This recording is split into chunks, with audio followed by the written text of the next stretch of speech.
Hello everyone, welcome back to my YouTube channel. And आज हम discuss करने वाले हैं अन्य पाठ्य वस्तु से तात्पर्य या अन्य पाठ्य वस्तु क्या होती हैं। तो बात करते हैं प्रत्येक कक्षा के लिए औपचारिक रूप से निर्धारित जो पुस्तक होते हैं जिसका अध्ययन अध्यापन या टीचिंग लर्निंग में अध्यापक द्वारा वर्ष भर कक्षा में छात्रों को कराया जाता है।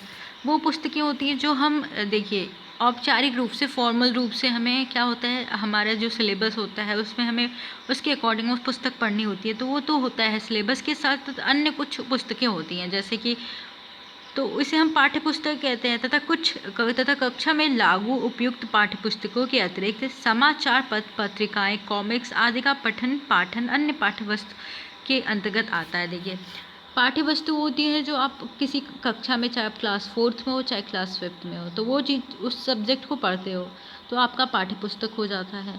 लेकिन उसके अलावा अगर जो भी समाचार पत्रिकाएं आपके लाइब्रेरी में होती है, कॉमिक्स होता है, मैगज़ीन होता है, ये सब पढ़ते हो जो या रेफरेंस बुक जो पढ़ते हो, वो आपका क्या होता है, अन्य पाठ्य वस्तु के अंतर्गत आता है। ठीक है, तो क्या क्या आ सकता है ये भी जान लीजिए। कॉमिक्स मैंने बताया, कॉमिक्स बच्चे पढ़ते हैं, चित्र वगैरह, अन्य साहित्य जो होता है, शैक्षिक भ्रमण जो होता है, ये सब अन्य पाठ्य वस्तु के में आते हैं।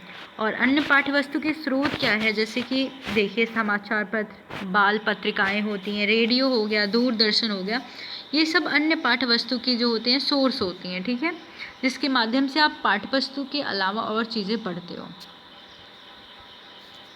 आपका नाटक जो होता है ये अन्य पाठ्य वस्तु के अंतर्गत आता है। लघु कथाएं जो होती हैं, बुक्स की जो पंचतंत्र पढ़ते हो, हितोपदेश पढ़ते हो, बाल कहानियाँ पढ़ते हो, ये भी अन्य पाठ्य वस्तु के अंतर्गत आती है। जिसमें क्या होता है कि आप सब्जेक्ट को नहीं पढ़ते। मान लीजिए किसी क्लास में ये डिसाइड होता है कि प्री डिसाइड होता है कि आपको ये सब्जेक्ट पढ़ना है, लेकिन उसके अलावा जो पढ़ते हो आपका अन्य पाठ्य वस्तु आ जाती है, अन्य पाठ्य वस्तु के अंतर्गत आती है।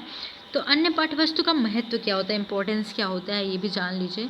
कि भाषा का ज्ञान तथा पठन कौशल का विकास करना, जैसे कि आप जो आपका सब्जेक्ट है उसके अलावा अगर आप कोई चीज़ पढ़ते हो तो क्या होता है, आपकी लैंग्वेज का डेवलपमेंट होता है कि आप शब्दकोश आपका बढ़ता है, आपका पठन कौशल बढ़ता है, मतलब आपका रीडिंग स्किल्स बढ़ती है, अध्ययन में रुचि उत्पन्न होती है। जब इन सब बुक्स मतलब आप बोर्ड हो जाते हो, मतलब कह सकते हो बोर हो जाते हो अगर किसी चीज़ को, तो इंटरेस्ट के लिए आप कोई और चीज़ पढ़ते हो तो आपका जो कंसंट्रेशन होता है वो ज़्यादा फोकस होगा आप चीज़ों को पढ़ने के लिए। अगर किसी अन्य चीज़ों को पढ़ते हो थोड़े टाइम के लिए, तो अध्ययन में रुचि उत्पन्न करना, तर्क चिंतन, रीजनिंग, थिंकिंग एंड इमेजिनेशन का विकास करना। आप कोई भी कहानी, लघु कथा पढ़ते हो तो कहानी में देखते हो कि जैसे जैसे आप पढ़ना स्टार्ट करते हो आपकी इमेजिनेशन बनती है कि अब ये होने वाला है, तो इस तरीके से आपके तर्क चिंतन और कल्पना शक्ति का विकास होता है।